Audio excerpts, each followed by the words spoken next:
Roller coasters are nothing but a sum of their elements. Sure, you can throw in some theming, and some coasters are more dark ride than coaster, but for the most part, the best elements make the best coasters. Today, I want to run down the elements I love the most, but also the ones I wish would go away. So here we go. These are my favorite and least favorite coaster elements.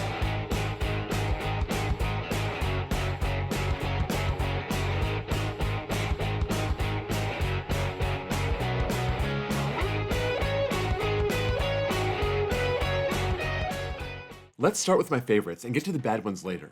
Before we dive into it, if you can drop this video a like, I'd appreciate it.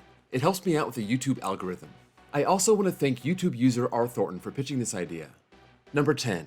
Inverted corkscrews. If you give me a corkscrew on top of the track, I'll pass. I don't hate them, but they aren't great. Now, put me under the track and we got a deal. There are so many great ones out there, and my favorite happens to be on the most common model, Batman the Ride.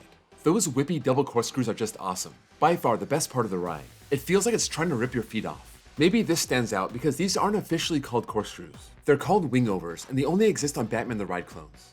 Other B&M inverts like Raptor, Afterburn, Montu, those are called corkscrews, and they're also awesome. If you get a ride when the midcourse is off or not that strong, these are even better, especially on Raptor. This is an element that's pain-free, intense, whippy, and I really like positive G's on B&M inverts. Number 9. Spinning drops. Regular drops are fine, but when you spice it up with a spinning car, dropping forward, backward, or sideways, I love that.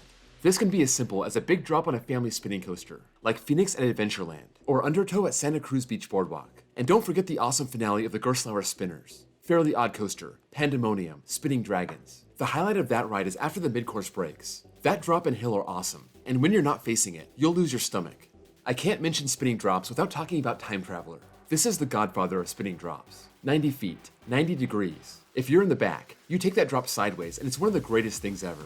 Since this list is for generic elements and not specific ones, this only ranks 9th. But that drop, taken at all different angles depending on what seat you're in, it's something you have to ride to believe. Number 8. Zero G rolls. What's the one thing that can spice up a lame B&M looper? That zero G roll. When you have a ride that doesn't have one, like Rougarou, it's hard to identify the best part. There really isn't one. At least rides like Scream have this to look forward to. The amount of lateral whip you get on these is always great, and sometimes you can really feel the airtime, hence the name, Zero G Roll. This is especially true on Kennywood's Skyrocket. You don't touch your seat throughout that whole element. These come on all kinds of coasters from different manufacturers, but mostly B&M. Time Traveler has a great one, so do a bunch of RMCs. It's a weird feeling to rise up, twist sideways, and go 360 degrees all the way around. Absolutely a top tier inversion. Number 7. Switchbacks. These are quick changes of direction. Sometimes they come with airtime hills, other times they're flat. Both varieties offer a great experience. For the ones with airtime, you see this with Skyrush, the RMC Raptors, and once again, freaking Time Traveler. This is why it's a top 20 coaster for me. Even Velocicoaster kinda has one in its first half. For the ones that do it flat, look at Maverick, El Toro, Cheetah Hunt, and Intimidator 305. Yeah, this seems like an intimate thing. For I-305, this is my favorite part of the ride. Going that fast and changing directions so quick. Really a cool experience. I'd love to see more of these from other manufacturers, but it seems like it's only getting more popular, so maybe we'll keep seeing more. Number 6. Double downs. These don't need much explanation. This is exactly what it sounds like. Back-to-back airtime hills on a downward slope.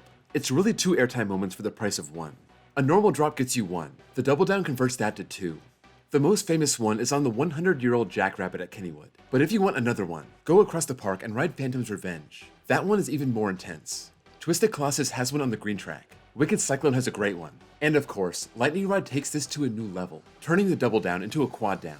One of the highlights on Phoenix at Knoebels is that great double down that follows the double up. I almost included double ups on here also. These are amazing moments on Steel Vengeance and Twisted Colossus, but I think the double down is in a different league. Number 5. Vertical and beyond vertical drops. If you love feeling weightless, you always get that with a vertical drop. Sometimes you feel suspended in the air, like on B&M Dives, Sheikra, Valraven, Griffin. You just float all the way down. Other times you get flung out of your seat like on Steel Vengeance, Wicked, and Impulse. But if you want to go even further, take it beyond 90 degrees. These are everywhere, and you can find them at small parks thanks to the Gerstlauer Eurofighter. These give you ejector airtime by definition, putting you at an angle that would throw you out of your seat if not for your lap bar. These range from 91 degrees all the way to 121. I love that the smallest coasters can still feature this element. It's a quick and easy thrill. Then you got rides like Cannibal, and that's just not right. 116 degrees over 200 feet and only a lap bar. That's a bucket list experience. Number 4.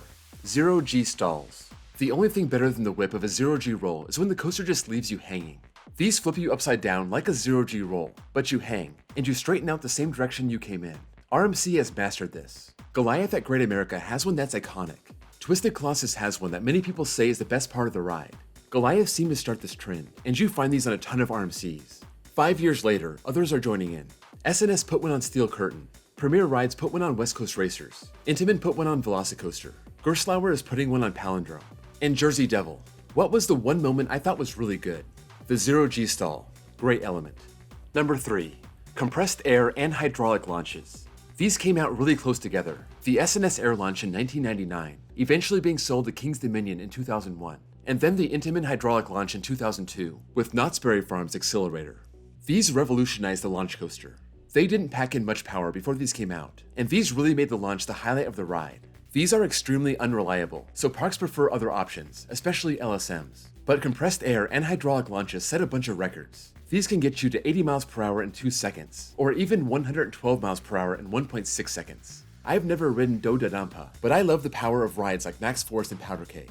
The launch on Accelerator, Storm Runner, Top Thrill Dragster, King Dakar, they're all amazing, whether it be their acceleration or the insane top speed. Number 2. Camelbacks. This channel is called Airtime Thrills. I got camelbacks in my logo. Of course this is going to rank high. These are called camelbacks for obvious reasons. They have the same parabolic shape of a camel's back, and they give that pure, amazing airtime. B&M is the master of the camelback. Some of these give up to 5 seconds of floater airtime.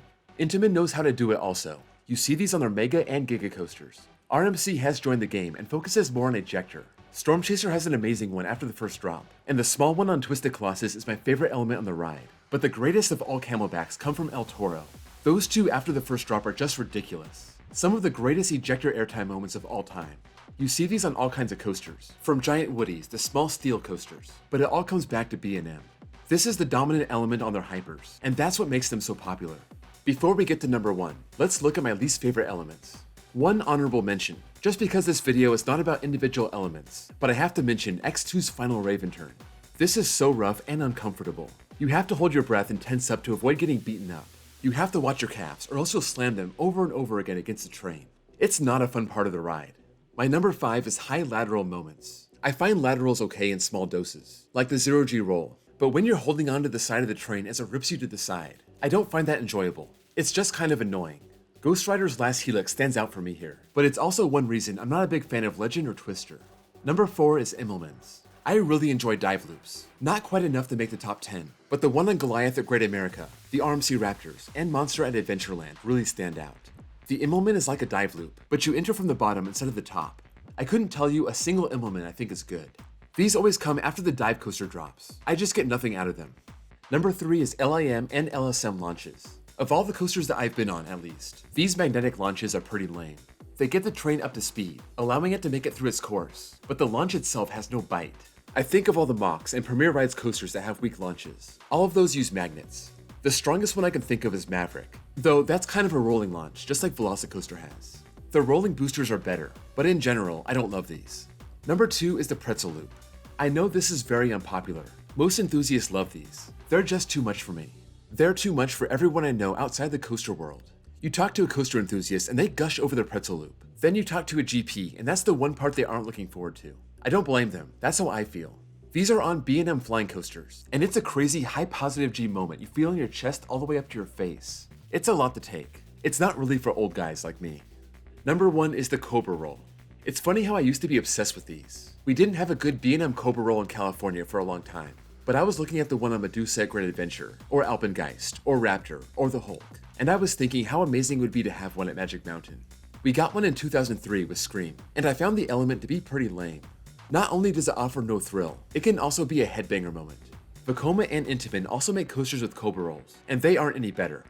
Okay, back to the good list for my top element in the world. Number 1. Outer Banked and Off-Access Hills.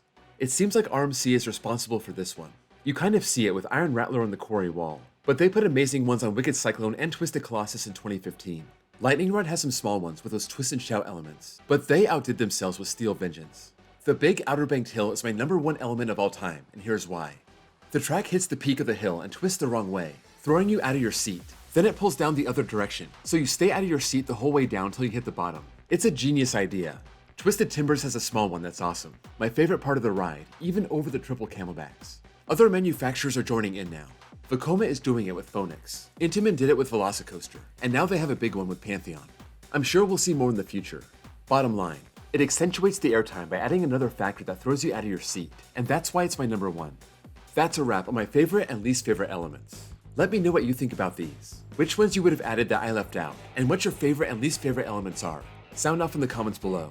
Before you go, don't forget to drop a like, and give me a sub if you're new here. I post stuff like this all the time. Also, check out my links below for my Discord server, and my second channel where I post copyright-free off-ride footage, and my baseball channel if you also happen to be a sports fan. Thank you all for watching, and I'll see you all next time.